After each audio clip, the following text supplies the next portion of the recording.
Hello, I am Brian, and I am the Theoretical Gamer. This is kind of a video response to Red Dice Diaries and his Gaming Bugbears video, Low Risk Characters and Bragging Rights.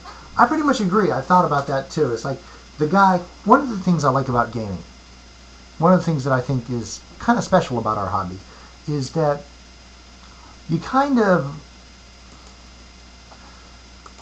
when you play, when some people play, it's like the mask drops. The mask that they usually wear at work or at school or in their day-to-day life, and you kind of get a glimpse of who they really are. You know, you get the one guy who's like who acts all cynical, but when he plays, he always plays a righteous hero. Um, or the guy who, no matter what, always plays a sneaky little scumbag who would like sell everyone out for his own temporary advantage. Or the guy who, like, it's like he walks into a shop and okay, the shopkeeper looks at you. He looks at me, I kill him. The guy who, he becomes like this hair trigger who just wants to take revenge on everyone for anything. And you get that one guy who can't be anything but a coward. His motivation in playing is always, please God, let me live. And sometimes it's just that person, but I also think that in some cases there is an aspect of, there is a slight aspect of, okay, think back.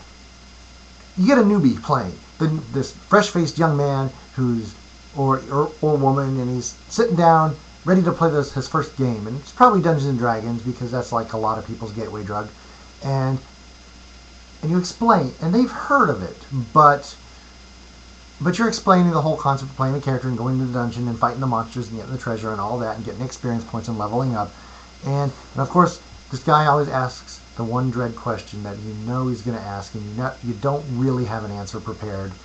He asks, how do you win? And the answer is, of course, you don't. You just continue, which sounds boring as fuck until you've actually played.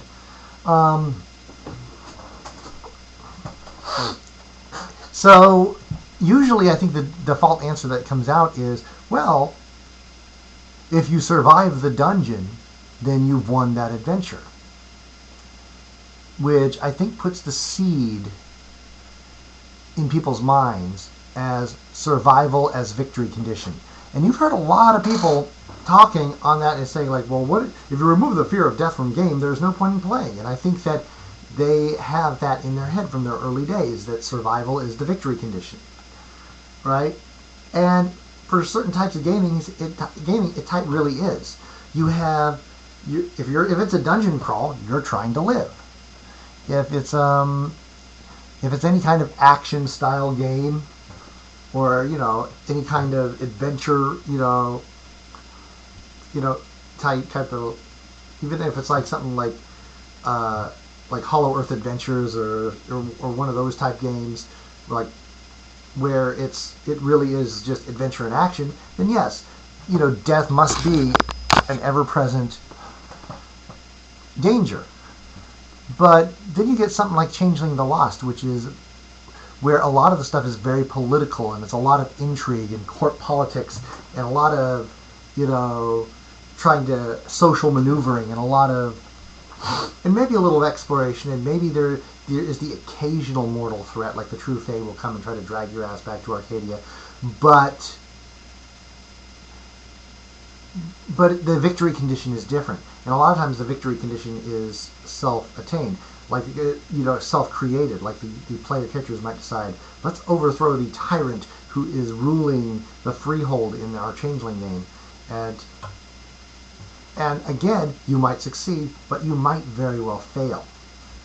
Right? If you're playing a superhero game, one of my games that I have over there is Bash. I did a review on it early on, and there are not very clear rules on death in the game. If all your body hits are gone, the game master could declare you dead, but he could say that you wake up hours later in an inescapable death trap, which you later escape, and and move on to to defeat the villain. But it would be like if you have that one guy who only wants to survive. I mean, and the victory condition, and you're thinking, and you're running a superhero game. There are lots of other victory conditions for a superhero game. Save the city, save the girl, save the mayor, blah blah blah. Defeat the villain, right? And even if you like, if you're reading Superman, Superman's probably not going to die. Otherwise, unless the book was on the verge of being canceled, and it's not because it's Superman, and Superman will continue. So he's going to live, but you don't know what the ending is going to be. Will the villain die? Will the villain escape?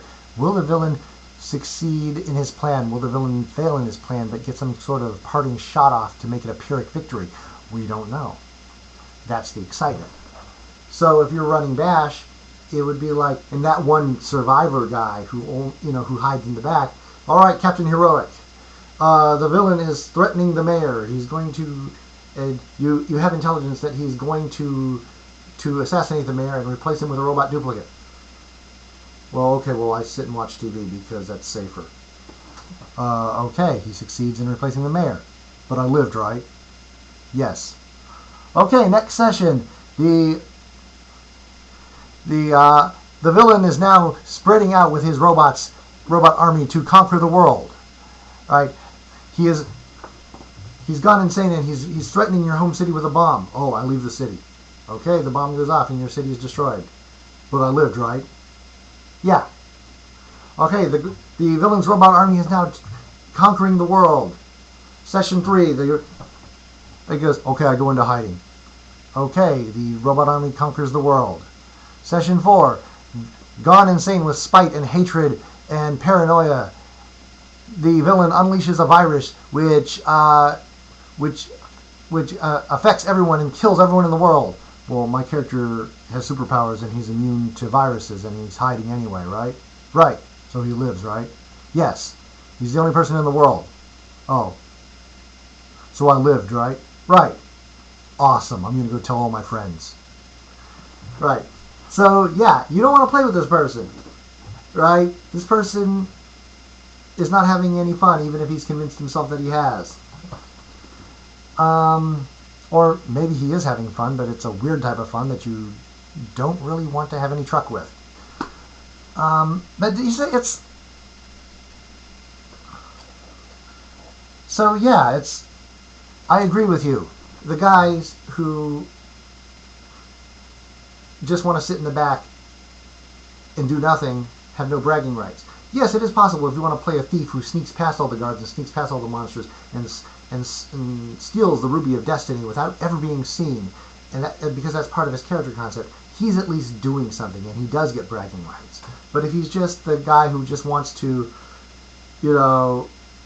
survive by doing nothing because to him survival is the victory condition, and if he plays 20 sessions and tells everyone, yes, I survived 20 sessions, yeah, someone explained it to him wrong early on. Anyways, but yeah, that's one of my things that I've always believed is like survival. A lot of people think that survival is the biggest, best victory condition, but it's not the only victory condition, and for different games. And if all you're trying to do is survive no matter what, well, good for you. I hope you have many, many years of bland, lifeless gaming ahead of you, and I hope you continue to brag about it. Have fun. Thank you. Have a good evening. Peace out.